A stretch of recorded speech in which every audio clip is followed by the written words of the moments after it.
Welcome to my shop. I've had a few requests for tours of my shop, so I thought I would shoot a few videos here, just giving you an idea of what I've got in this main shop room, which is in the basement.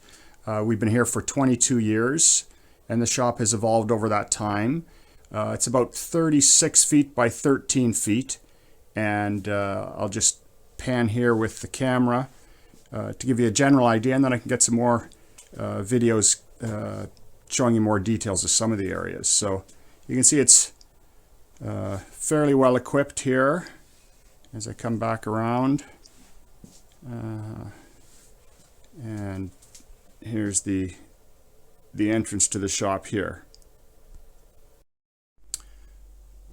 So if we're looking at the left end of the shop as you come in the room, you can see on the wall I've got a whiteboard, and then I've got a number of Bessey clamps. You can see I've got a couple of red tool cabinets where I keep a lot of my hand tools.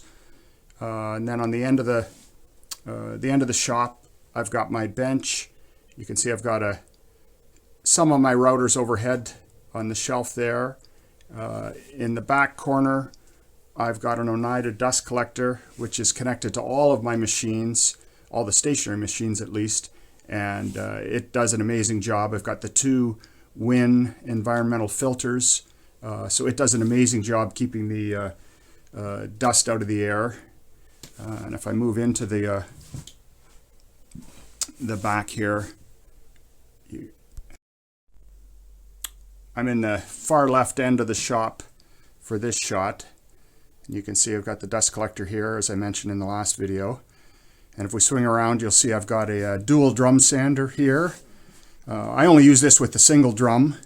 I just find setting up with dual drums is too much of a pain. And if we swing around again, you'll see we've got the back end. I've got a Hammer K3 sliding saw, which is very versatile, helps me with a lot of my projects. You can see I've got the overhead guard, which was in a previous post, and that's part of the integrated with the dust collection, so keeps any of the dust coming off the top of the blade out of the shop. So I'm standing in the center of the shop for this little video. You can see there's the back end of the drum sander. This is the working end of the sliding table saw.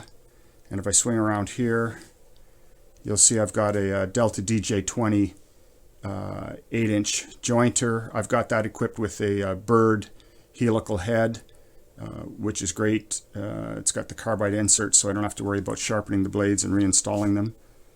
Then a little bit further on to the right here, I've got a drill press, and I've got a couple of videos on that. I've got a 3-phase motor on that, so it's variable speed, electric raise and lower of the table. And then coming around here, I've got a 14-inch General Canadian planer, also with a Bird helical head. Beside the General planer, I've got a large Laguna 18-inch bandsaw, and most of the equipment I bought in the shop I've got used off Kijiji, which I find is a great way to equip the shop without having to break the bank.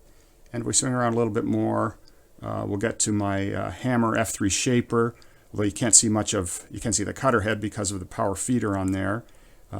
And I've posted some videos on the use of that shaper, which has been fantastic. And then if we move down a little bit more, you'll see I've got a cabinet with some shaper cutters. I still have a router table that I use in conjunction with the shaper. And then I've got a sliding compound miter saw here, which I use mostly for rough cutting stock to length.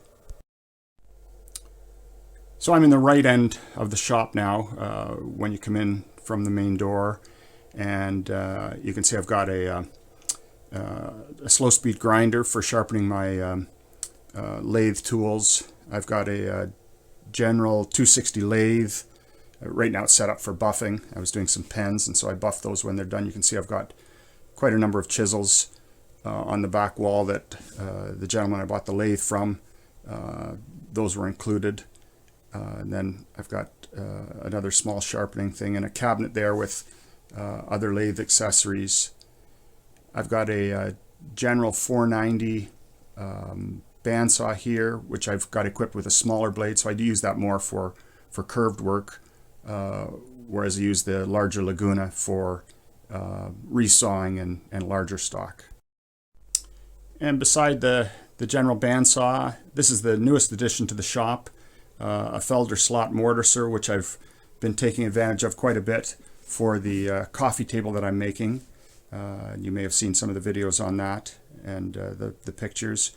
I've got a dual disc sander. I think that's a General 100, also bought from Kijiji, and I've got the table tilted a little bit now for some of the pieces for the table that I'm making.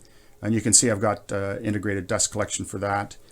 And then beside that, I've got an oscillating spindle sander, which I do a fair bit of work with curved pieces, so that gets quite a bit of use. And if I move back towards the lathe, you can see, looking down the shop, you can see this will be the tabletop for the coffee table as I continue work on that. For this last video, I'm standing right at the entrance to the shop, and I'll just pan around, give you an idea again what I've got. I don't have a lot of wall space left. I've got cabinets and other things mounted on the walls. You may notice that I don't have any jigs in this room. I've got a separate room where I keep all of my sharpening equipment and jigs for the various projects. I don't have any wood storage in here. I've got a couple of rooms which I use for wood storage as well. So fortunately, I'm able to use almost all of the basement for various woodworking items, supplies, and machinery that I don't use very often as well is in a different room. Let me know if you want any more details on any of the things you see in the shop. Thanks for watching.